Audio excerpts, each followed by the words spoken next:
broadcasting live from the Business Radio X studios in Houston, Texas. It's time for Houston Business Radio. Now, here's your host. Hello, Houston. Trisha Stetzel here, bringing you another episode of Houston Business Radio. It is my pleasure to introduce you to my Texas friend. We were having so much fun before the show. Rhonda Parmer, the Leadership Executive Group CEO. Rhonda, I'm so excited to have you on the show today. Thank you, Trisha. I am very excited to be here, and it's such a pleasure meeting you. Such a pleasure meeting you as well. So first, we need to know who Rhonda is. So tell us a little bit about you. Okay. Well, I am Houston native, been here my whole life, and born and raised, of course, and started out as a teacher, substitute teacher, worked my way up all the way through to associate superintendent, had 31 years in public education. I'm so proud of that career. And the last 12 years, we're working with underperforming schools. And what we found is there was a confidence issue with the teachers and with the students. So we figured, hey, let's change this mindset. Students are not limited by their zip code or their parents' income. Let's believe in them. Just say you believe in them. Just say it out loud. Change your mindset. These students can learn.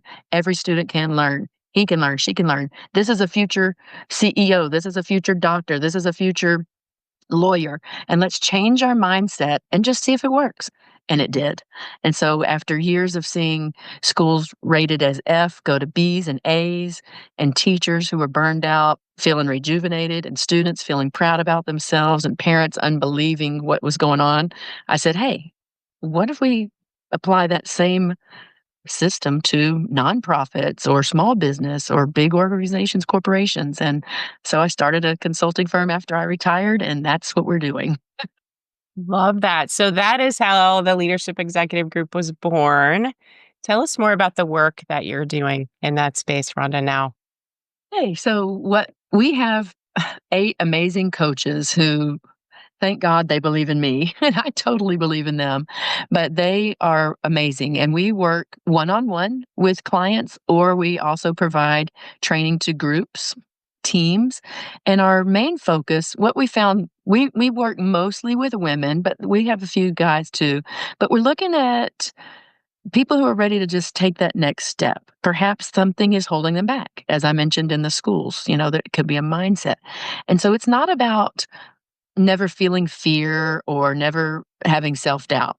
We all face that, and that's a beast that all of us, even your most successful athletes and successful CEOs, everybody has to address that.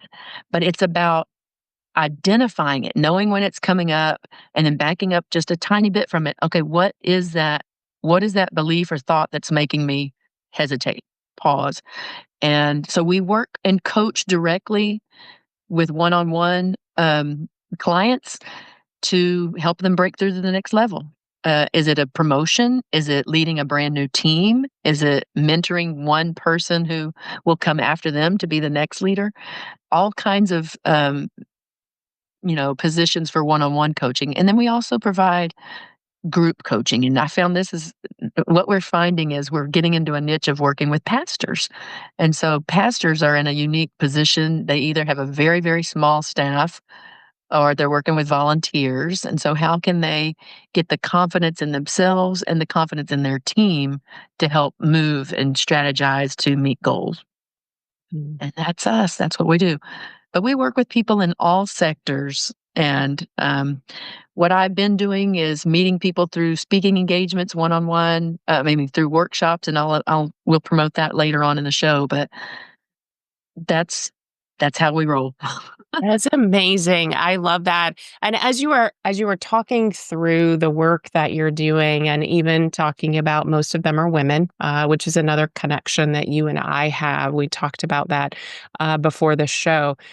I have a lot of conversations around balance, and I think that you do as well. So I know that you work with high achieving leaders, and many of them struggle to find balance. So, what's your advice to them when they start to feel that guilt, or they haven't taken a vacation, or they're afraid to take their PTO, what do you tell them? Oh, that is so hard, and that's that limiting belief too, so that's a little bit of confidence, so it all boils back down to confidence. It's confidence. Do you have the confidence to say, "I need a break"? Do you have the confidence to say, "It's time for me to take a quick vacation, a long weekend, or even a full week," God forbid, right? Oh, oh. So I tell them, "Look, you we the world needs more leaders, whether that's in organizations, communities, or families. We have got to have leaders, and if you burn yourself out, we all miss out on your medicine. You have what we need, and if you burn out, we all lose out. So if you want to serve and fulfill your calling, you have to take care of yourself." And so I one of the things I do, Trisha, I'm a nerd. I love reading. I read everything. If it's a book, a magazine, a blog, something on Facebook that links to a research article. And what I've done is taken all those research gurus for leadership and turn those into actionable steps. So I have not finished this book yet, but I'll be back when I actually get it Okay, published. But yes, please. I'm writing a book. It's a field guide for leaders, new and aspiring leaders, and it's called Ease into Leadership. And EASE is an acronym that basically everything that we have to do in leadership boils down, you can boil it down to 4 steps, and that is evaluate your priorities, have some accountability, and for example, in this particular case with boundaries, I mean with balance, set boundaries.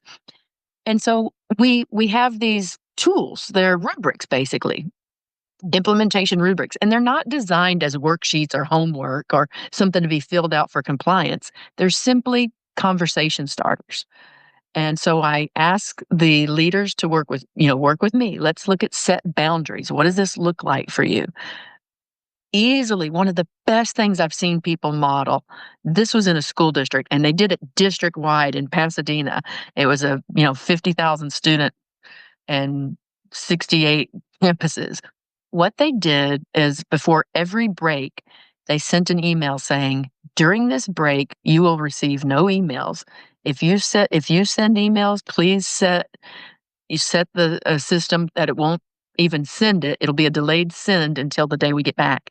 And that really created a true vacation, a true break for people because in this in our world of just hurry, hurry, hurry, do it, do it, do it, answer, I need an answer. Even when you're on break or the weekend, you think, oh, I got to answer those emails. But the first time we did that in Pasadena, it was just like, oh, I finally, truly, really have a break. So modeling your expectations for boundaries of no email during this break. Another one is have an accountability partner at work. So your secretary, your partner, your assistant, somebody to say, "Hey, it's 5:30, or whatever your ending time is. Let's go. This stuff will be here tomorrow."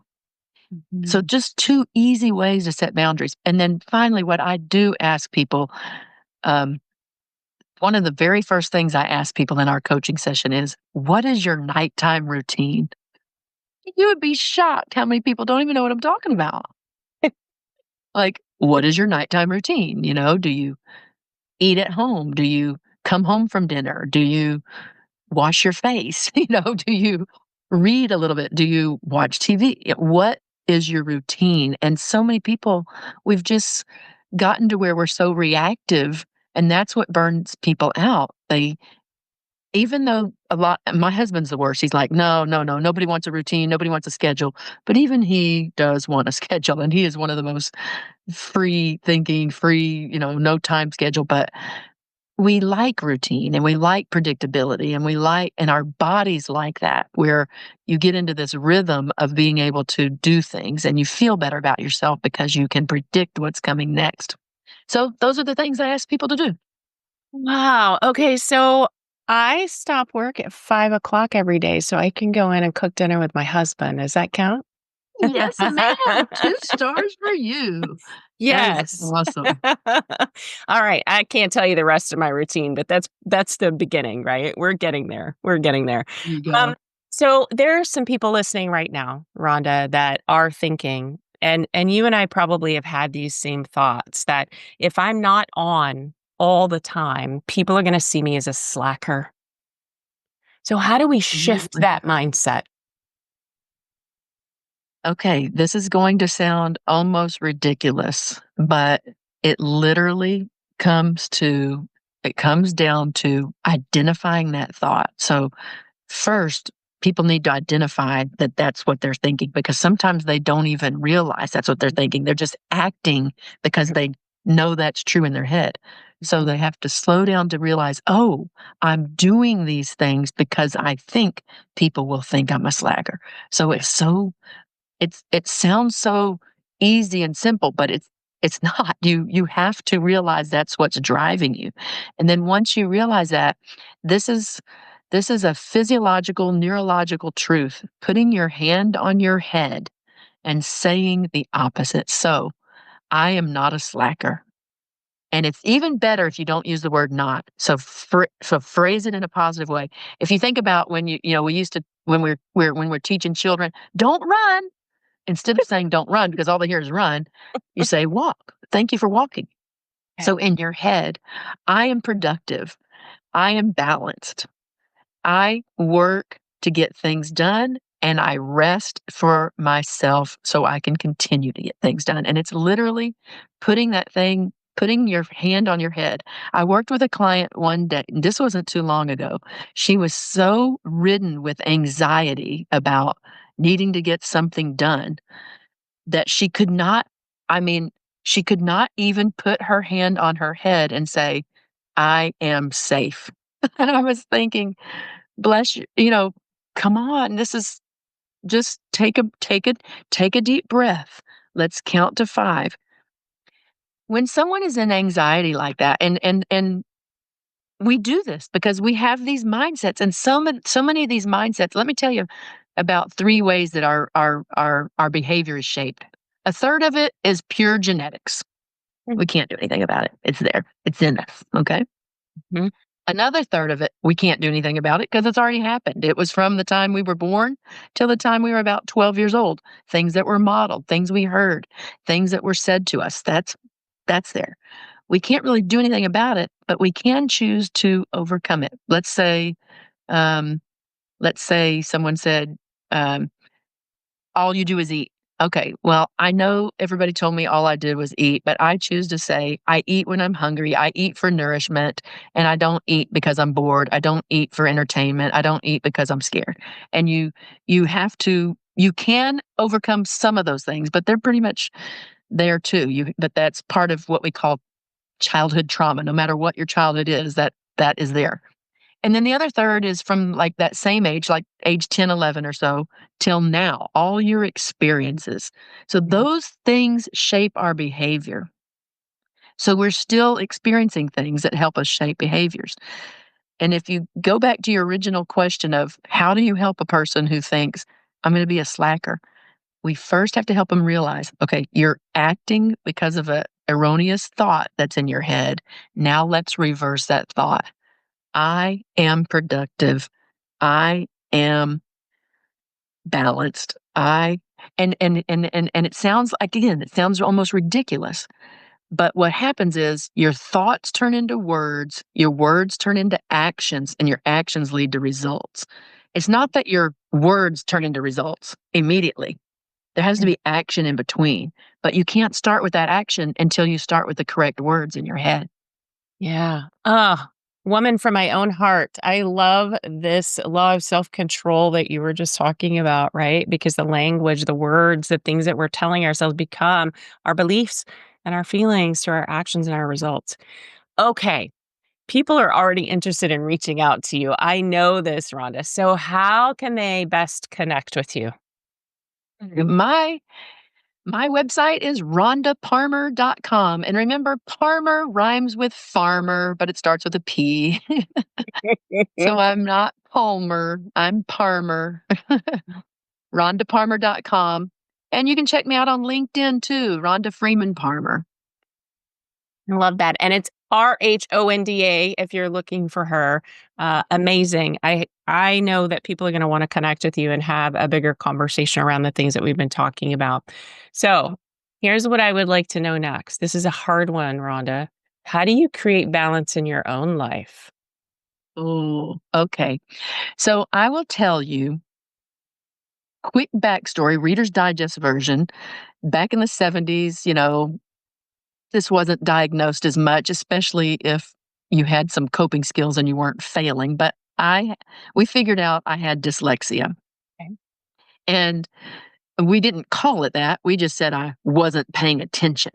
Okay. So so I had to pay attention. So I forced myself to pay attention and do different things to make sure I got things right.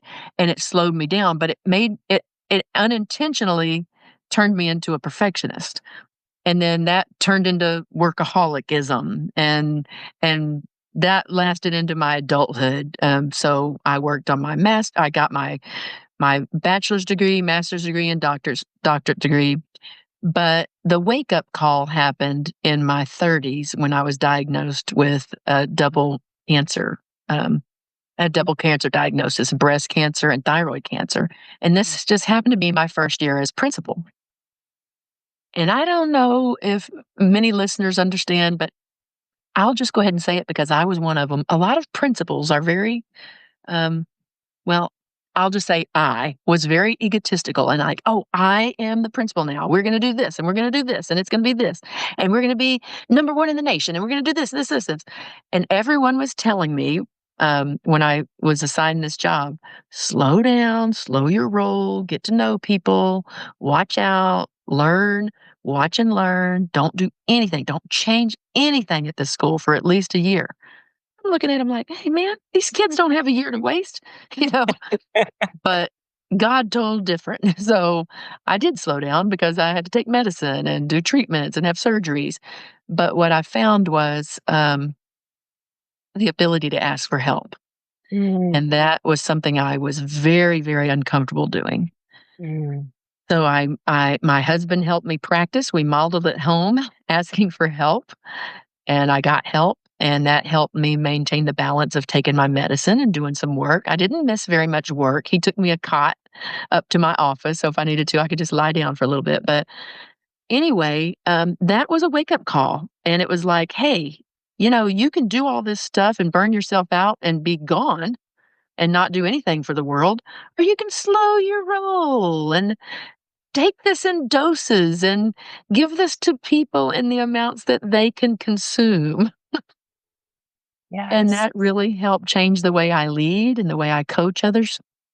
And what I do now, this is what happened. I realized this is so sad to admit, but a year had gone by since I talked to my dad. Like I talked to him on his birthday and Christmas. He didn't live in the state. And I'm like, wait a minute, this is my dad.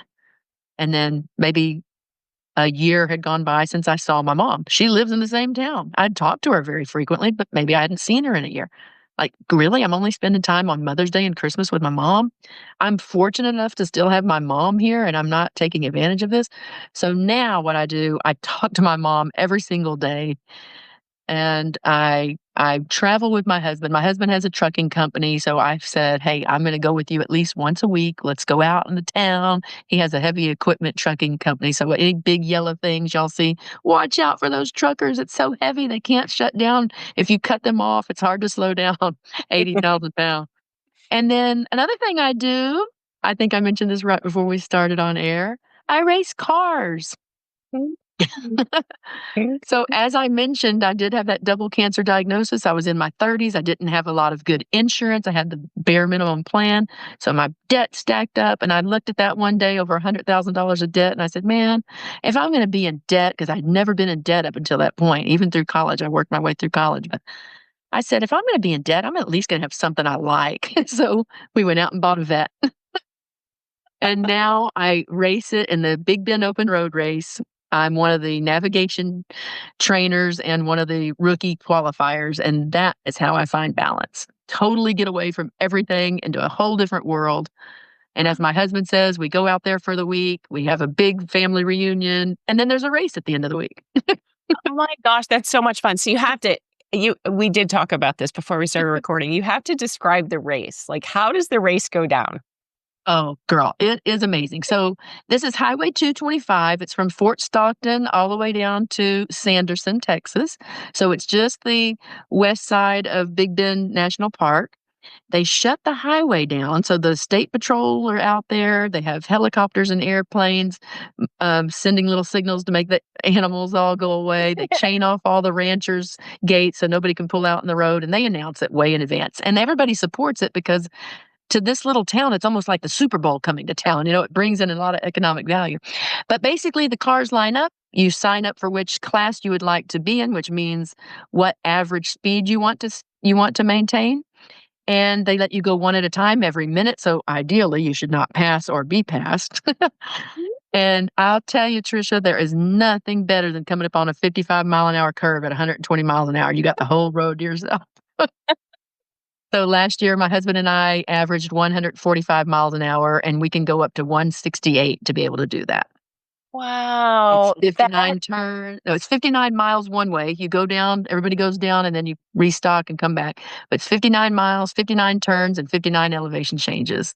Oh And my it's goodness. awesome. That sounds like so much fun. I love this whole idea of balance, and we're getting to the back end of our conversation, but I have one more thing that I want to tackle because you talked about asking for help. This actually just came up for me with somebody that I was having a conversation with just earlier today. And I think oftentimes as strong women, we don't like to ask for help. You mentioned that you went into this practice mode with your husband and getting help at home. How do you continue to use that mindset that you had there that it's okay to ask for help? Listen, I'm a veteran, and those of us who are in the military don't ask for help when we get out, right? Because we know we're just going to go get stuff done. GSD. And so we do. And it's really, really hard to ask for help. So, how do we get past that, Rhonda? First of all, thank you so much for your service. And I can only imagine. I know in high school, I thought, oh, I want to join the Air Force. I'm going to do that. And then I chickened out. I go, no, never mind. I'll be a teacher. I like teaching. My grandmother was a teacher. But anyway, no, I got to tell you, I mean, it's one of those swallow your pride. Swallow your pride. And I saw this graph one time that said, it had these two little lines, and it was just like, this is what happens if I don't ask for help. Here's my outcome, and I can get to here. And here's my outcome. If I do ask for help, I can exceed that outcome because there's a even if you feel so alone, there are people who want to help you.